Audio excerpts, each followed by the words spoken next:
My ex-wife's son was punished for breaking a rule until everyone realized he'd saved 30 lives.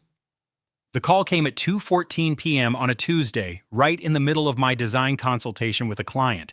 Principal Hendricks from Ridgewood Elementary, her voice tight with barely contained anger. "Mr. Castellano, we need you to come to the school immediately. Jake has been involved in a serious incident." My stomach dropped. Jake? My ex-wife Monica's 12-year-old son from her first marriage, the kid I'd helped raise for 7 years before our divorce finalized 8 months ago.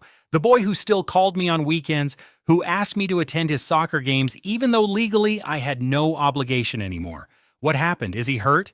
He violated a critical school policy. I can't discuss details over the phone, but this is severe.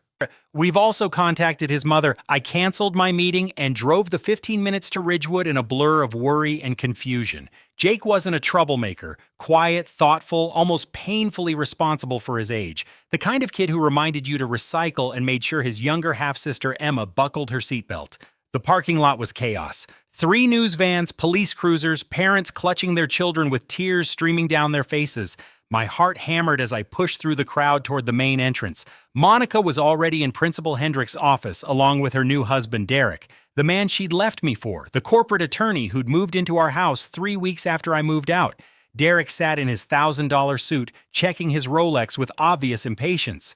Monica's face was flushed with anger. Jake sat small and alone in the corner chair, eyes red-rimmed, hands clasped in his lap. "Finally," Derek said, not looking up from his phone. "Can we speed this along? I have a deposition at 4. Principal Hendricks, a severe woman in her 50s with gray hair pulled back tight, gestured for me to sit. "Mr. Castellano, thank you for coming. I'll be direct." At 1:47 p.m. today, Jake deliberately triggered the school fire alarm during what he knew was a scheduled lockdown drill. My mouth went dry. "He what?" "Worse," Hendricks continued, her voice sharp as a blade. "He did so by breaking into the maintenance corridor, a restricted area, using tools he'd stolen from the janitor's supply closet. This is a serious violation of school policy, federal law regarding false alarms, and basic safety protocols." Monica's voice cracked with fury. "Jake, what were you thinking? Do you have any idea how embarrassing this is?" Jake's chin trembled, but he said nothing. Derek leaned forward, his tone dripping with condescension, the same tone he'd used when explaining to me why Monica deserved the house, the car, the 401k.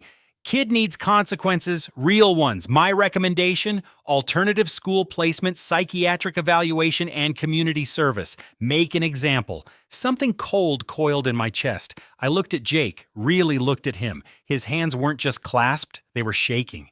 His jaw was set with a determination I'd seen before when he'd insisted on donating his birthday money to the animal shelter, when he'd stood up to a bully twice his size who was tormenting a smaller kid. "Why'd you do it, buddy?" I asked quietly. Jake's eyes met mine. In them, I saw fear, but not of punishment. Fear of not being believed. "I had to," he whispered.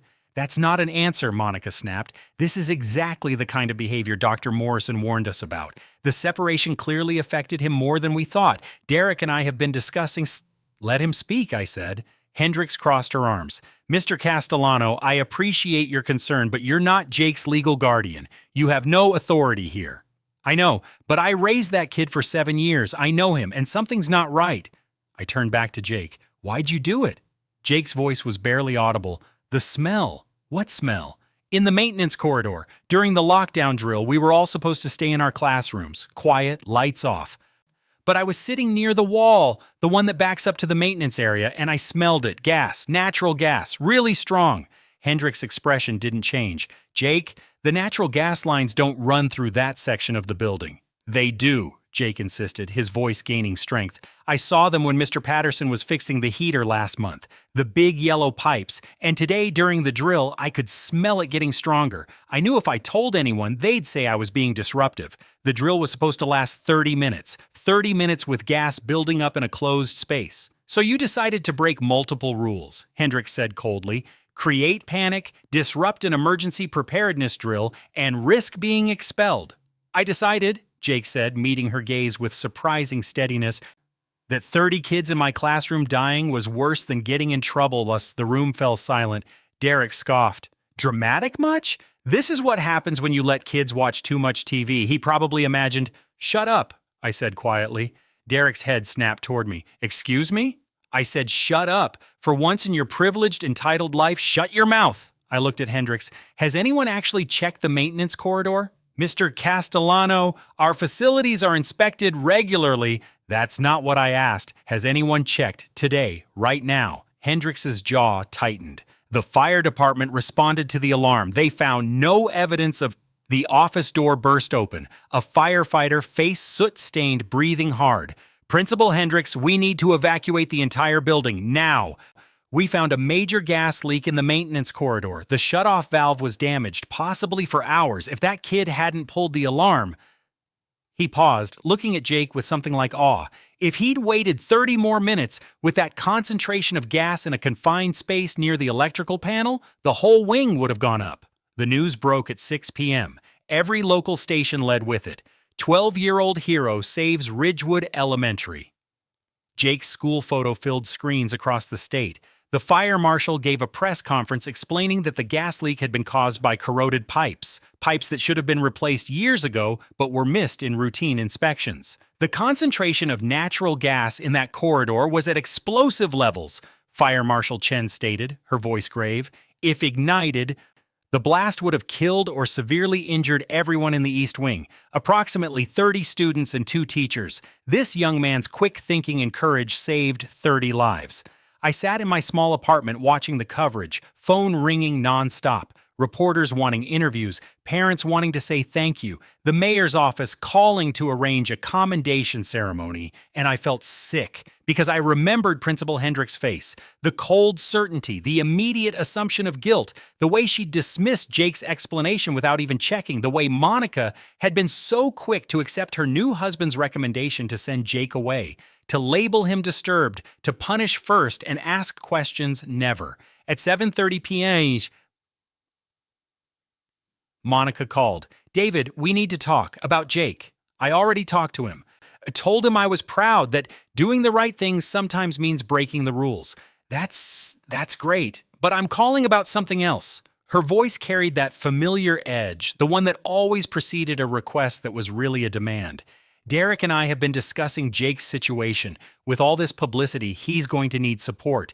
Counseling, maybe a tutor to help him process the trauma. These things are expensive, and we're still recovering financially from the divorce. You mean the divorce where you got the house, the new car, and 70% of our joint assets? Silence. Then, Derek thinks you should contribute to Jake's care, since you clearly still consider yourself part of his life. Something clicked. Put Derek on. Rustling. Then Derek's smooth voice. David, let's be adults here. The kid saved lives, great, but he's going to need professional support. Monica and I are prepared to arrange everything, but we think it's only fair you contribute. Say $2,000 a month? For what exactly? Therapy, tutoring, enrichment activities. Think of it as an investment in the boy's future. I'm not Jake's father. I have no legal obligation. Interesting. Derek's tone shifted, became calculating. Oh, because you've been awfully present in his life. Attending school events, taking him on weekends, one might argue you've established a pattern of parental involvement. A good attorney could make a case for financial responsibility. I felt the trap closing. Pay up or face legal action draped in the language of caring about Jake. It was classic Derek. Turn everything into leverage, every relationship into a transaction. I'll think about it, I said, and hung up. The next morning, I did something I should have done months ago. I called Bradley Martinez, an old college friend who'd become a family attorney. Brad, I need advice and maybe an investigation. Talk to me. I explained the situation, the fire alarm, the gas leak, Jake's punishment, and Derek's immediate move to extract money from me.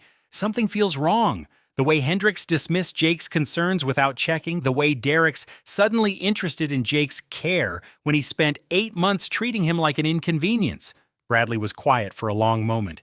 You thinking what I'm thinking? That Ridgewood Elementary has been cutting corners on maintenance? That there might be a paper trail of ignored safety issues? That Derek, who specializes in corporate liability, might know something? I'll make some calls. Meanwhile, do me a favor. Request Jake's complete school records, attendance, disciplinary history, health reports, everything. Because if this goes where I think it might, We'll need documentation of who knew what and when. And David, get copies of your divorce settlement, especially the clauses about parental rights and obligations. Over the next 3 days, pieces began falling into place. Bradley discovered that Ridgewood Elementary had failed 3 safety inspections in the past 2 years. The school board, facing budget cuts, had postponed repairs on non-critical infrastructure, including the gas lines Jake had noticed. Principal Hendricks had been aware. Her emails to the district superintendent, obtained through a public records request, explicitly mentioned deferred maintenance concerns in East Wing Maintenance Corridor. But here's where it got interesting. Derek's law firm represented Ridgewood School District. Had for 6 years, Derek personally handled their liability cases, including a lawsuit 3 years ago where a teacher was injured due to faulty equipment. That case settled quietly with a non-disclosure agreement for $2.3 million. He knew, Bradley said over coffee at my apartment on Friday evening. Derek knew about the safety issues. As district counsel, he would have been briefed on every inspection failure, which means Monica probably knew too. Bradley nodded. And when Jake pulled that fire alarm, they didn't see a hero. They saw a liability. A kid who'd exposed the very problems Derek had been paid to keep quiet. My hands tightened around my mug. That's why Hendricks came down so hard. She was following script: punish the kid, control the narrative, make it about his behavior instead of their negligence. Until the fire marshal went on record, then the story became too big to spin. Bradley leaned forward. But here's the thing that really bothers me. Derek's push to get you paying for Jake's care. I had my paralegal dig deeper. Derek's firm is about to face a major lawsuit. Class action, families of students claiming emotional distress, endangered children, negligent representation, could be tens of millions. I felt cold. He's trying to shift financial responsibility onto me. More than that, if Derek can establish that you're legally responsible for Jake, that you're acting as a parent, then when the lawsuits hit, you become liable too. Your assets, your business, everything. He's setting you up as a co-defendant without you knowing it. That son of a bitch. It gets better, or worse, depending on perspective. Bradley pulled out his laptop. Your ex-wife, Monica? She's listed as a consultant for Derek's firm, has been for the past 7 months. She's been receiving payments of $4,000 a month for administrative services. I stared at the bank records. Monica had claimed poverty during our divorce, had argued she couldn't work because she needed to care for Jake and Emma full-time, had taken the house, the car, the savings because she was vulnerable and I was established in my career. She'd been pulling in $48,000 a year under the table from Derek's firm, the same firm that knew about and concealed safety hazards that nearly killed her son. They were going to sacrifice Jake, I said slowly, label him disturbed, send him away, discredit him before he could become the face of their negligence, and use you as a financial shield when the lawsuits came. Bradley closed his laptop. So what do you want to do? I thought about Jake's face in that office, the fear in his eyes, not of punishment, but of not being believed. The way Monica had been so quick to accept Derek's diagnosis, to discuss sending him away, to erase the truth of what he'd done. I want justice, I said quietly, for Jake, for those 30 kids who would have died. And I want them to understand that you don't get to rewrite a hero into a villain just because the truth is inconvenient. Bradley smiled. It wasn't a nice smile. Then let's go to work. The Ridgewood Elementary commendation ceremony was scheduled for Wednesday at 6 p.m. in the school auditorium. The mayor would attend, the fire marshal, local media. It was supposed to be a celebration of Jake's heroism, a community coming together to honor a brave young man. I had other plans. Bradley and I spent the weekend preparing. We compiled every document, every email, every inspection report. We built a timeline showing when the school district knew about the safety violations and chose to ignore them. We mapped Derek's involvement, his firm's financial incentive to minimize liability, the settlements they'd arranged to keep previous incidents quiet. We also filed 3 legal motions scheduled to hit simultaneously on Wednesday morning: a motion to investigate the school board for criminal negligence, a motion to disbar Derek for conflict of interest and endangering minors, a custody motion seeking to remove Jake from Monica's care based on her willingness to punish him for preventing a tragedy. That last one was the nuclear option. I had no biological claim to Jake, but Bradley had found precedent, cases where non-biological parents who'd established long-term custodial relationships successfully argued for protective custody when the biological parent demonstrated harmful intent. It's a long shot, Bradley warned, but even filing it will create a paper trail, make them sweat. Monday morning, Bradley leaked the inspection reports to 3 local news stations. By noon, the story had shifted. Just school district knew about gas leak months before near tragedy. Attorney for Ridgewood concealed safety violations. Derek's phone must have been ringing off the hook. Tuesday, we escalated. Bradley sent a letter to the school board, copying the superintendent, the mayor, and the district attorney. The letter laid out everything. The deferred maintenance, Derek's conflict of interest, the attempt to discredit Jake, and most damningly, Principal Hendricks' email from 6 weeks earlier explicitly warning about potential gas line issues in East Wing maintenance corridor. The superintendent called an emergency meeting. By 4 p.m., Hendricks had been placed on administrative leave. Wednesday morning, Derek called me. What the fuck do you think you're doing? Good morning, Derek. Looking forward to the ceremony tonight? You leaked those documents. You're trying to destroy my practice, my reputation, so I'm trying to make sure Jake gets credit for saving 30 lives instead of being labeled a problem child and shipped off to alternative school. But if that happens to inconvenience you, well, funny how truth works. Listen to me very carefully. Derek's voice dropped to a dangerous whisper. You have no legal standing with Jake. You're nobody. A washed-up graphic designer who couldn't even keep his wife happy. If you keep pushing this, I will bury you. I will tie you up in litigation for years. I will make sure you never see Jake again. Do you understand me? I understand perfectly. See you tonight. I hung up and looked at Bradley, who'd been listening on speakers. He threatened me. Got it recorded? Bradley held up his phone. Every word. That's witness intimidation and harassment. Want me to file charges? Not yet. Let's save it for the grand finale. The auditorium was packed at 5:45 p.m. Parents, students, teachers, reporters, a banner reading, "Thank you, Jake," hung over the stage, folding chairs in neat rows facing a podium with a cluster of microphones. Jake sat in the front row between Monica and Derek. He looked uncomfortable in his button-down shirt and slacks, small between the 2 adults who'd tried to ruin him. Emma, his 9-year-old half-sister, sat next to Monica, oblivious to the tension. I entered from the back, Bradley beside me. We dressed carefully, suits, briefcases, the look of men who meant business. I saw Derek's head turn, saw him lean toward Monica, whisper something. She glanced back, her face going pale. The mayor opened the ceremony with a speech about community, resilience, and the courage of young people. Fire Marshal Chen spoke next, walking through exactly what Jake had done and why it mattered. If not for this young man's quick thinking, we would be holding funerals instead of a celebration. Then it was Principal Hendricks' turn, except she wasn't there. The vice principal, a nervous man named Coleman, stepped to the podium instead. Principal Hendricks is unable to attend tonight due to personal matters. But on behalf of Ridgewood Elementary, I want to express our deepest gratitude to Jake for his actions. That's interesting, I said loudly enough to carry, because on the day Jake saved 30 lives, Principal Hendricks tried to expel him. The auditorium went silent. Heads turned, reporters' cameras swiveled toward me. Coleman stuttered, "I'm sure there was a misunderstanding about the circumstances." "No misunderstanding."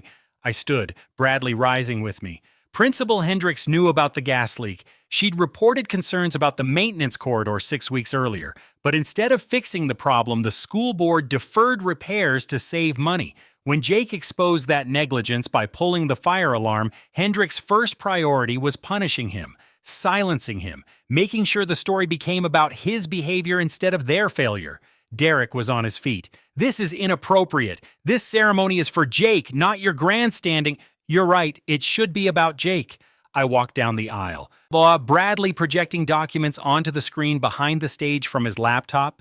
Emails, inspection reports, budget memos. So let's talk about Jake and about the adults who tried to make him the villain when he was the hero. The screen showed Hendricks' email. Maintenance corridor in East Wing showing signs of potential gas line issues. Recommend immediate inspection. Budget constraints may require deferral to next fiscal year. Next slide, the school board's response. Given current budget limitations, defer non-critical maintenance to Q3. Monitor situation. Next, Derek's billable hours showing consultations with the school board about liability mitigation strategies 2 days after Hendrix's warning. Derek Hartwell, I said, pointing at my ex-wife's husband, is the attorney for Ridgewood School District. He knew about the safety violations. He advised the board to defer repairs. And when Jake's actions exposed that negligence, Derek recommended sending Jake to alternative school and psychiatric evaluation, not because Jake needed help, but because Derek needed Jake discredited before anyone started asking uncomfortable questions. Monica's face was crimson. "David, stop this! You're embarrassing you!" I turned to her, and something in my expression made her flinch. "You were part of it. You receive $4,000 a month from Derek's firm as a consultant. You've been on his payroll since 2 months before our divorce was finalized, which means you knew about the safety issues too. And when your son, saved 30 children from burning to death, your first instinct was to help Derek cover it up by making Jake look unstable." The auditorium erupted. Parents shouting questions, reporters surging forward, Jake staring at his mother with a betrayal so profound it hurt to see. Derek grabbed Monica's arm, trying to pull her toward the exit. "We're leaving. Don't say another word to anyone." "One more thing," Bradley called out. He held up a folder. "Motion filed this morning with family court. David Castellano versus Monica Hartwell regarding emergency protective custody of minor child Jake Morrison. Grounds: parental endangerment and willful punishment of child for preventing mass casualty event." Monica froze. You have no right." "Actually," Bradley said calmly, "David has established a 7-year pattern of parental involvement. He attended school conferences, coached Jake's soccer team, provided financial support even after the divorce. Under state law, that creates a doctrine of de facto parenthood, combined with evidence that you and your husband attempted to institutionalize Jake to protect yourselves from liability. Yeah, we have standing."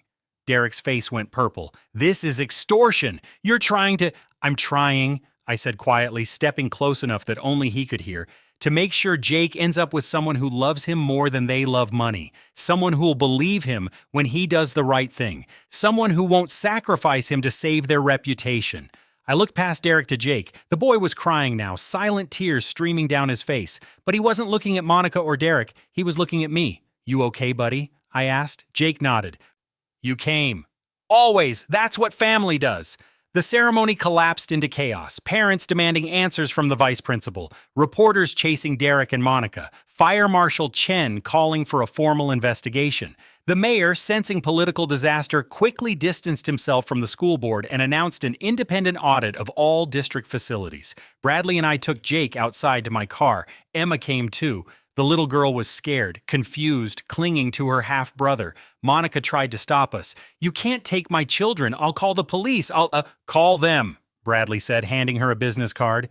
"I'm David's attorney. We have emergency protective custody filed with family court. The children will be staying with David until the hearing Friday at 9 a.m. If you attempt to interfere, we'll add parental interference to the charges. Your choice." Monica looked at Derek, who was on his phone, already calling his own lawyers. He gave her a tight shake of his head. "Let them go. We'll fight this in court." I drove Jake and Emma to my apartment. It's small. A 2-bedroom I'd rented after the divorce, functional but not fancy. I'd been saving money, building my freelance graphic design business, living simply. The kids got the bedrooms. I took the couch. Emma fell asleep quickly, exhausted by emotion she didn't fully understand. Jake and I sat in the kitchen, drinking hot chocolate at 10 p.m., the sounds of the city filtering through the windows. "Why'd you do it?" Jake asked finally. "The custody thing. You don't have to. Because you're my kid, Jake. Not biologically, but in every way that matters, you're mine. I taught you to ride a bike. I was there when you lost your first tooth. I watched you learn to read. When your mom and I split, it broke my heart, not just losing her, but losing you." I paused. "Tonight, when I saw your face after you realized what she'd done, I couldn't let that stand. Nobody punishes my kid for being a hero." Jake was quiet for a long time. Then, "What happens at the hearing?" "Honestly, I don't know. Your mom has biological custody, Derek has resources and connections, but we have truth on our side. And we have evidence that they put their interests ahead of your safety. That has to count for something." "What if it doesn't?" I met his eyes. "Then we keep fighting as long as it takes, as far as we have to go, because you deserve people who choose you first, always." Jake set down his mug and hugged me down. fierce and desperate and trusting, and I thought about how close I'd come to losing this, to letting Monica and Derek write their version of events, to accepting that I had no place in this boy's life. The next morning, Derek's law firm issued a statement denying all allegations and threatening defamation lawsuits against parties spreading malicious falsehoods. Monica posted on Facebook about bitter ex-husbands and parental alienation, though she deleted it within hours after parents from Jake's school flooded the comments with outrage. Bradley, meanwhile, had been busy. "Good news," he said when he arrived Thursday afternoon. "The district attorney's office is opening a criminal investigation into the school board. Fire Marshal Chen is cooperating. And I've been contacted by 4 families who want to join a civil suit against the district and Derek's firm. We're talking class action." What about the custody hearing? Judge Morrison, no relation to Jake's biological father, is handling it. She's got a reputation for taking child welfare seriously, doesn't like parents who use kids as pawns. Bradley grinned. Also, she's a mom, 3 daughters. I'm betting she's not going to be sympathetic to Monica's argument. Friday morning at 8:45 a.m., we arrived at family court. Monica and Derek were already there with their attorney, a shark named Patricia Voss, who'd built her career on defending the indefensible. The courtroom was small, wood-paneled, designed for intimate family matters. Judge Morrison was a black woman in her 50s with sharp eyes and no patience for nonsense. "Mr. Castellano," she began after reviewing the filings, "you're requesting emergency protective custody of a child to whom you have no biological relation and no formal adoption agreement. That's an extraordinary request. Walk me through your reasoning." I stood. Bradley had coached me. "Be honest, be specific, be calm." "Your Honor, I was married to Monica Hartwell for 9 years. During that time, I helped raise her son Jake from age 5 to 12. I attended parent-teacher conferences. I coached his soccer team. I helped with homework. I was, in every functional way, his father. When Monica and I divorced 8 months ago, I had no legal right to custody, but I maintained contact with Jake's permission. We talked every weekend. I attended his school events. And the emergency petition? 6 days ago, Jake saved 30 lives by pulling a fire alarm during a gas leak at his school. Instead of being praised, he was nearly expelled. The reason? Principal Hendricks and the school board had known about the safety hazard for months and failed to fix it. Derek Hartwell, as district counsel, was aware of this. When Jake's actions exposed their negligence, Derek recommended sending Jake to alternative school and psychiatric evaluation, not to help Jake, but to discredit him before he could become a symbol of their failure. Judge Morrison's eyes narrowed. "And you believe Ms. Hartwell supported this?" "I know she did, Your Honor, because I was in the room when she agreed to it." Monica receives $4,000 per month from Derek's law firm. She has a financial interest in protecting Derek's practice and the district's reputation. When forced to choose between her son's welfare and her financial security, she chose money. Patricia Voss stood. "Your Honor, this is speculation and character assassination. Ms. Hartwell is a loving mother who was understandably upset about her son's dangerous behavior. The fact that her ex-husband has convinced himself otherwise doesn't constitute grounds for removing her children." "Dangerous behavior?" Judge Morrison's eyebrow arched. "Counselor, are you characterizing the act of preventing a gas explosion as dangerous? Pulling a fire alarm and breaking into restricted areas saved 30 lives, according to the fire marshal's official report." The judge looked at Monica. "Ms. Hartwell, what was your initial reaction when you learned what your son had done?" Monica stood, smoothing her dress. "I was upset, Your Honor. Jake broke serious rules. At the time, we didn't know—" "At the time," I interrupted, "the fire marshal had already confirmed the gas leak. The news was reporting Jake as a hero, and you were still discussing alternative school placement with Derek. I have the text messages."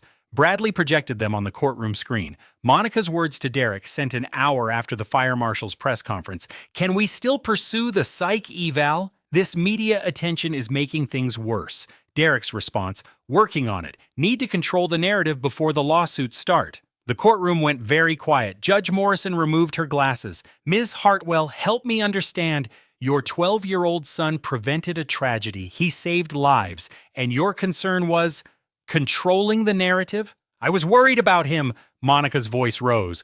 "Defensive. All that pressure, all those reporters." "You were worried," Judge Morrison said flatly, "about liability, about protecting your partner's legal practice, about money." She looked at Derek. "Mr. Hartwell, You're district counsel for Ridgewood Elementary. You were aware of safety violations that endangered students. When those violations were exposed, your recommendation was to discredit the whistleblower, who happened to be a child. Is that accurate? Derek's lawyer tried to intervene. Your Honor, my client's professional conduct is not the subject of this hearing. It is when that conduct directly impacts the welfare of the minor child in question. Judge Morrison's voice was ice. I'm trying to determine whether Ms. Hartwell can be trusted to prioritize her son's interests. The evidence suggests she cannot. She reviewed the documents for what felt like an eternity. Then, emergency protective custody granted. Jake Morrison and Emma Hartwell will remain in David Castellano's care pending a full custody evaluation. Visitation for Ms. Hartwell will be supervised twice weekly, 2 hours per session. Additionally, I'm ordering a Child Protective Services investigation into Ms. Hartwell's fitness as a parent. She looked at Monica. If you want your children back, you'll need to demonstrate that they're more important to you than your bank account.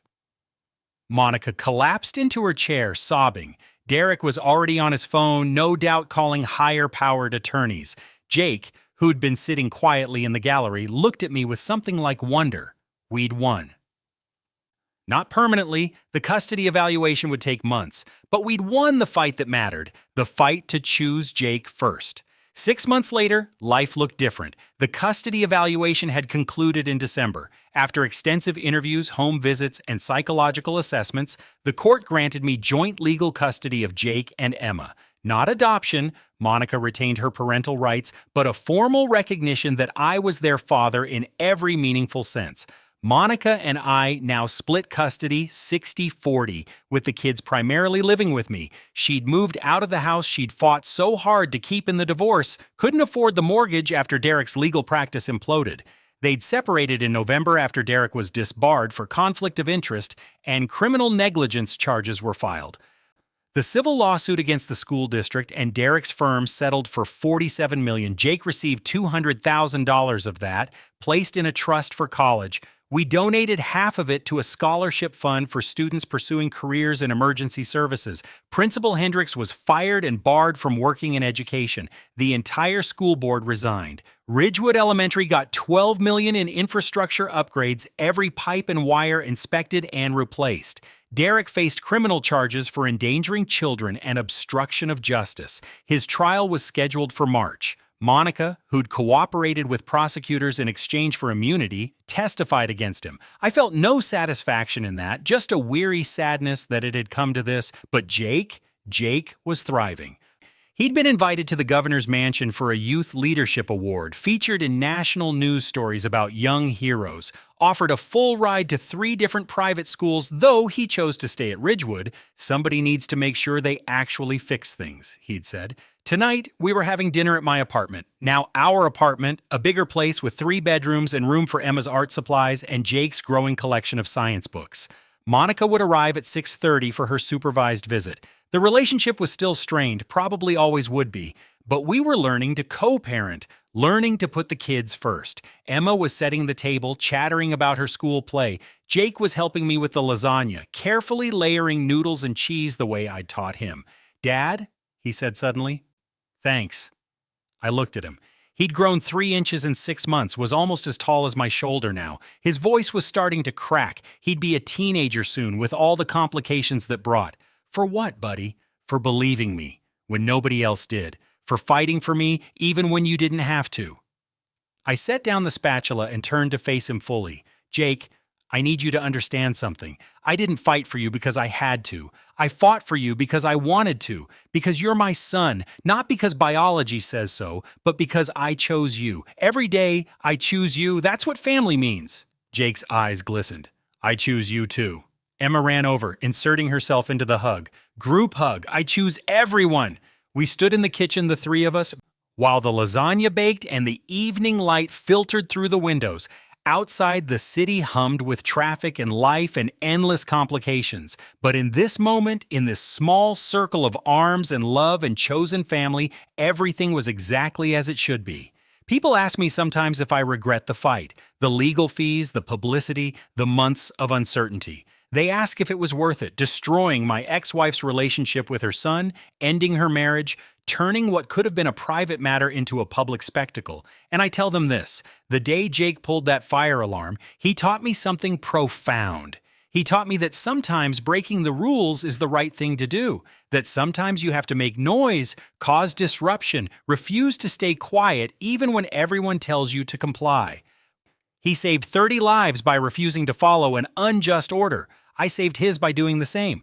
The world is full of people like Derek and Monica, people who value reputation over truth, money over morality, comfort over courage, people who will sacrifice anyone, even children, to maintain their carefully constructed illusions. But the world is also full of people like Jake, people who smell the smoke when everyone else pretends the air is clear, people who pull the alarm, people who refuse to let 30 children burn because following the rules seems safer than breaking them.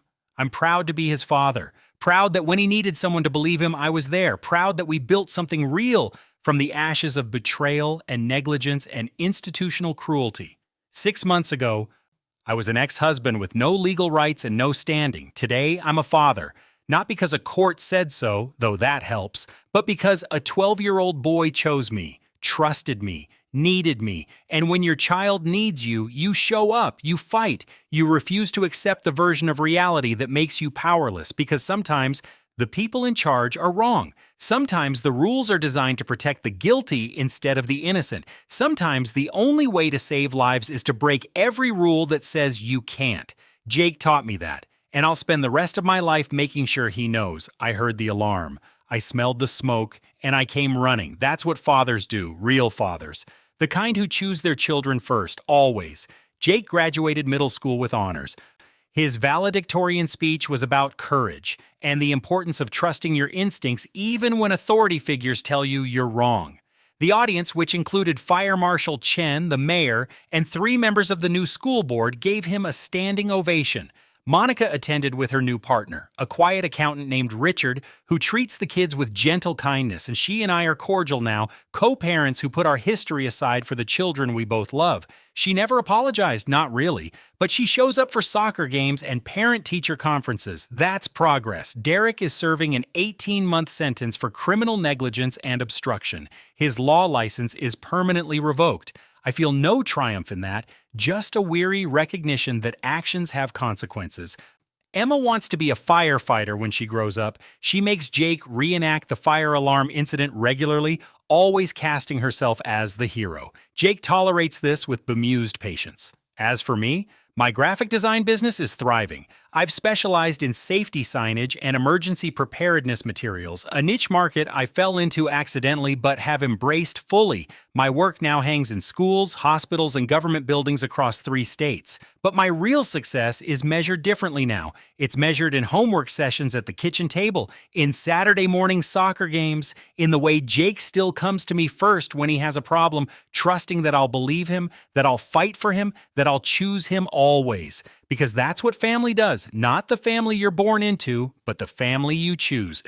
The family you fight for, the family you build from broken pieces and second chances, and the stubborn refusal to let good people be punished for doing the right thing. Jake saved 30 lives, and in fighting for him, I saved my own.